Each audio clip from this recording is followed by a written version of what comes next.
Aduh, saya bingung. Emas pemberian saya mau simpan di mana lagi? Gudang, mobil, rumah udah penuh semua.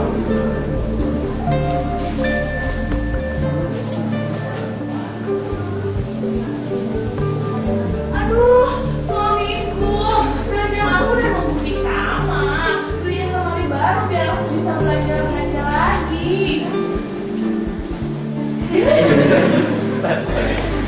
Tapi aku minta uang, lantai kamar aku udah ngecewa. Aku beli cara baru aja. Hai kalian, kita murah-murahkan uang rakyat. Hahaha, dasar rakyat kasihan sekali mereka. Sudah miskin, suruh pajak-pajak ini untuk lagi. Sedangkan kita sudah bangsawan, bebas dari kewajiban pajak. Saya masuk dulu jadi orang susah.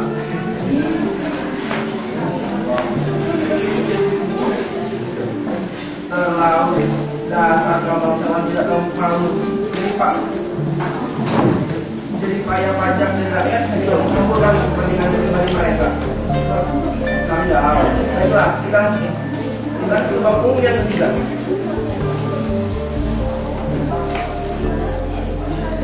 Alhamdulillah, pasukan akhirnya kita pulang ke tanah air, membantu rakyat mereka Amerika meraih kemerdekaan.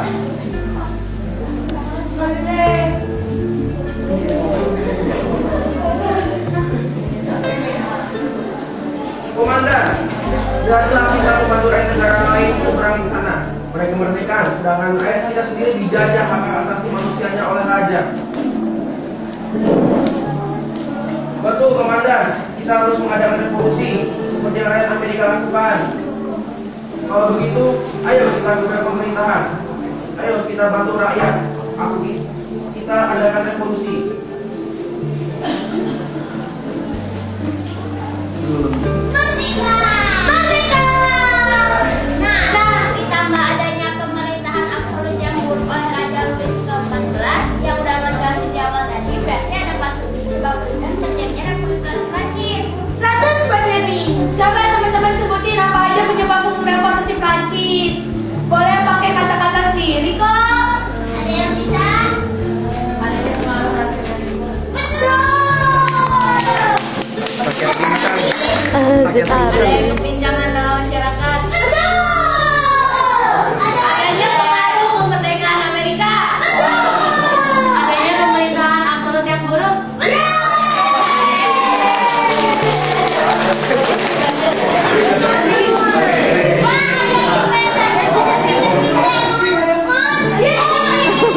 Betul, yang satu nih, insya Allah ya kita jadi masyarakat ya.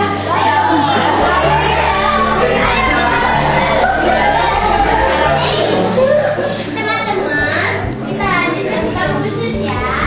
Dadah.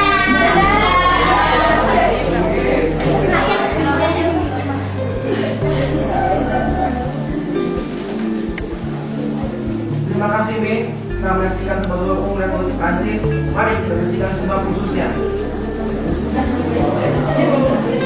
Aduh, bagaimana ini? Akibat krisis dan putri-putri suka mengeluarkan uang rakyat, sekarang negara dilanda krisis keuangan.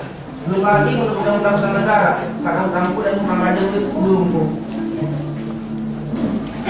Aduh, repot sekali hidupku. Seharusnya kalian para kaum bangsawan ikut membayar pajak, bukan hanya kami yang harus menanggungnya.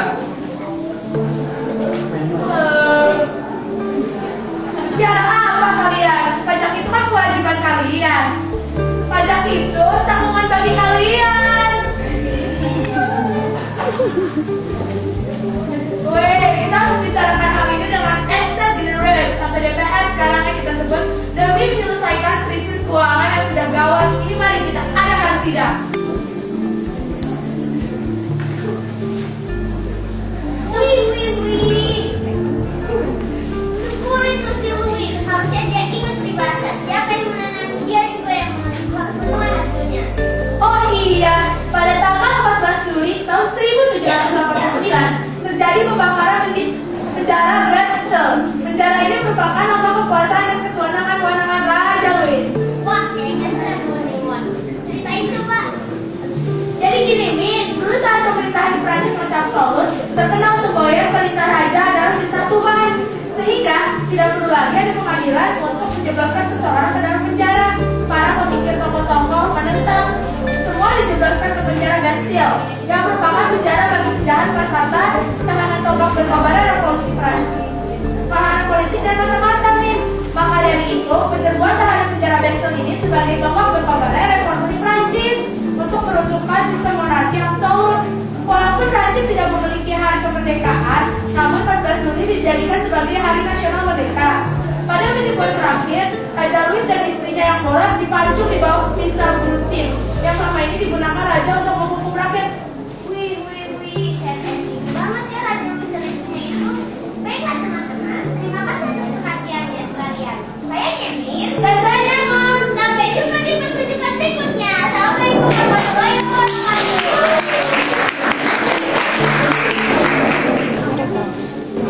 Yo, istana Versailles.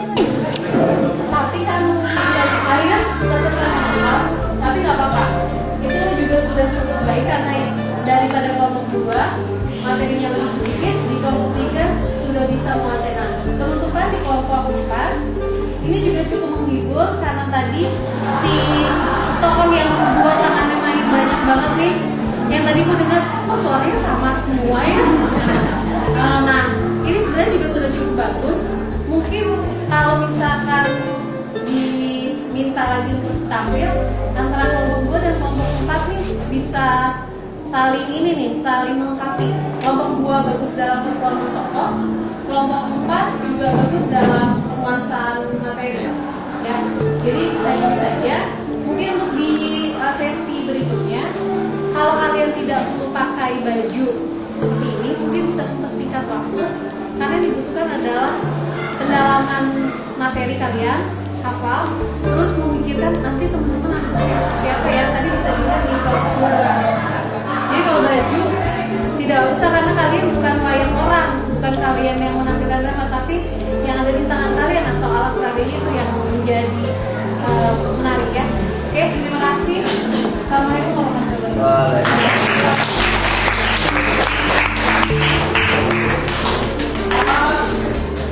Saya kira apa yang disampaikan oleh Bu Anet ini jadi masukan dari kalian. Mungkin hal lain yang harus kalian perhatikan. Saya juga sependapat kelompok 1 mungkin masih nervous dan sebagainya sehingga kelihatannya kurang begitu menguasai materi dan dalam penampilan juga. Harusnya untuk semua kelompok untuk nanti yang akan datang, skrip itu per orang 1 ke bagian-bagiannya. Jadi saya tadi kewalahan ketika melihat sana sini itu skripnya. Harusnya 1 orang 1, bagian siapa yang membacakan, orang yang pegang sehingga skrip tidak lempar sana sini. Itu yang pertama. Yang kedua, untuk persiapan diharapkan untuk yang akan datang lebih siap lagi sehingga ketika jam 7 time itu kita tidak lagi dalam posisi mempersiapkan, tapi sudah posisi ready semuanya. Ya, ketika tadi kita evaluasi bahwa berbagai hal yang harus kita lakukan juga masih banyak kekurangan, dan nanti yang akan datang disubnya itu dari awal ketika mulai menyampaikan pelajaran sampai selesai itu semuanya, dan nanti kita lebih baik diedit di belakang kalau untuk hasil yang akan kita jadikan dokumentasi. Jadi semuanya sudah berjalan lancar.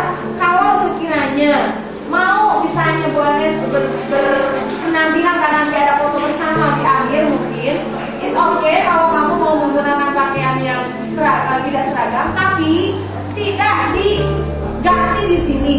Jadi ketika jam 7 itu semua udah semuanya menggunakan pakaian yang sama. Jadi sekarang tidak ada yang putih abu, ada yang batik, ada yang apa. Kalau semua pakai batik semuanya, karena kamu kita pakai baju batik ya. Jadi oke, itu tesnya nanti mungkin silakan kamu kerjakan, dan saya apapun yang terjadi sudah kita laksanakan. Alhamdulillah selamat sampai tujuan gitu ya. Terima kasih atas perhatiannya. Bila itu hidayah. Assalamualaikum warahmatullahi wabarakatuh.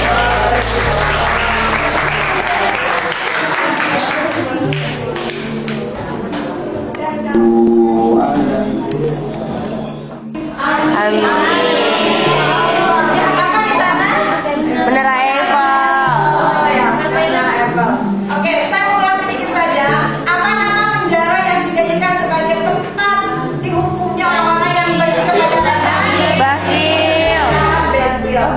Oke, kali ini kita lanjut lagi dengan